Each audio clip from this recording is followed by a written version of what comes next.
ದಕ್ಷಿಣ ಕನ್ನಡದಲ್ಲಿ ವರುಣನ ಆರ್ಭಟಕ್ಕೆ ಮತ್ತೊಂದು ಅವಘಡ ಸಂಭವಿಸಿದೆ. ಮಳೆಯಿಂದ ಮಣ್ಣಿನ ಅಡಿ ಸಿಲುಕಿದಂತಹ ಮಕ್ಕಳನ್ನ ರಕ್ಷಣೆ ಮಾಡಲಾಗಿದೆ. ಪುತ್ತೂರಿನ ಬನ್ನೂರು ಸಮೀಪದ ಜೈನರ ಗುರಿಯಲ್ಲಿ ಈ ಘಟನೆ ನಡೆದಿರೋದು. ನಸುಕಿನ ಜಾವ ನಿದ್ದೆಯಲ್ಲಿದ್ದ ವೇಳೆ ಮನೆಯ ಮೇಲೆ ಧರೆ ಕುಸಿತ ಆಗಿದೆ.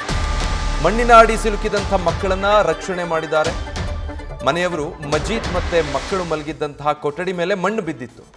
ತಗ್ಗು ಪ್ರದೇಶದಲ್ಲಿತ್ತು ಅನ್ಸುತ್ತೆ ಮನೆ. ಅದರ ಮೇಲ್ಭಾಗದಲ್ಲಿದ್ದಂತಹ ಸ್ಥಳದಿಂದ ಮಣ್ಣು ಮನೆ ಮೇಲೆ ಬಿದ್ದಿದೆ. ಹೀಗಾಗಿ ಮನೆಯೊಳಗೆ ಮಕ್ಕಳು ಮತ್ತೆ ಮನೆಯಲ್ಲಿದ್ದವರೆಲ್ಲ ಸಿಕ್ಕಾಕೊಂಡಿದ್ರು. ಸೊ ಅವರನ್ನ ರಕ್ಷಣೆ ಮಾಡಿದ್ದಾರೆ.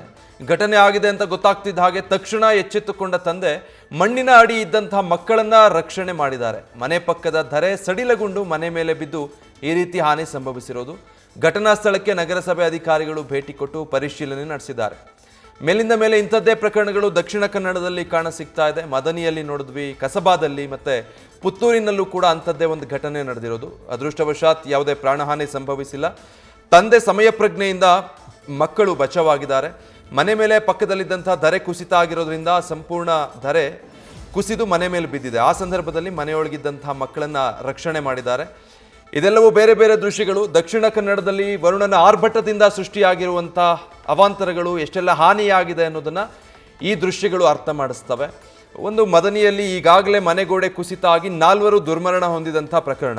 ಅದೇ ಸ್ಥಳದಲ್ಲಿ ಮೇಲ್ಭಾಗದಲ್ಲಿರುವಂಥ ಮತ್ತೊಂದು ಮನೆ ಕೂಡ ಈಗ ಕುಸಿಯೋ ಹಂತದಲ್ಲಿದೆ. ಮನೆಯಲ್ಲಿದ್ದವರು ಈಗಾಗಲೇ ಮನೆ ಖಾಲಿ ಮಾಡಿ ಹೋಗಿದ್ದಾರೆ. ಮತ್ತೊಂದು ಕಸಬಾ ತಾಲೂಕಿನ ಗ್ರಾಮವೊಂದರಲ್ಲಿ ಆಗಿರುವಂಥದ್ದು, ಅಲ್ಲೂ ಕೂಡ ಕುಸಿಯುವ ಹಂತದಲ್ಲಿದೆ. ಆ ದೃಶ್ಯಗಳನ್ನು ಮೊಬೈಲ್ನಲ್ಲಿ ಕೂಡ ಸೆರೆ ಹಿಡಿದಿದ್ದಾರೆ. ಇನ್ನುಳಿದ ಹಾಗೆ ಪುತ್ತೂರಿನಲ್ಲೂ ಕೂಡ ಒಂದು ಮನೆ ಮೇಲೆ ಧರೆ ಕುಸಿದು ಬಿದ್ದಿದೆ. ಮನೆಯೊಳಗೆ ದೊಡ್ಡವರು ಮಕ್ಕಳು ಎಲ್ಲ ಇದ್ದರು. ತಂದೆ ಆ ಕ್ಷಣಕ್ಕೆ ಎಚ್ಚೆತ್ತು ಮಣ್ಣಿನ ಅಡಿ ಸಿಲುಕಿದ್ದಂಥ ಮಕ್ಕಳನ್ನು ತಕ್ಷಣಕ್ಕೆ ಹೊರಗೆ ತೆಗೆದಿದ್ದಾರೆ. ಹೀಗಾಗಿ ಮಕ್ಕಳು ಪ್ರಕರಣದಲ್ಲಿ ಬಚಾವಾಗಿದ್ದಾರೆ. ಈ ರೀತಿಯಾದಂಥ 3-4 ಪ್ರಕರಣಗಳು ಈಗಾಗಲೇ ವರದಿಯಾಗಿದೆ. ಮುಂದಿನ 5 ದಿನ ಇನ್ನೂ ಮಳೆಯಾಗುತ್ತೆ ಅಂತ ಆರೆಂಜ್ ಅಲರ್ಟ್ ಕೂಡ ಹವಾಮಾನ ಇಲಾಖೆ ಘೋಷಣೆ ಮಾಡಿರೋದ್ರಿಂದ ಎಚ್ಚರಿಕೆ ಅಗತ್ಯ.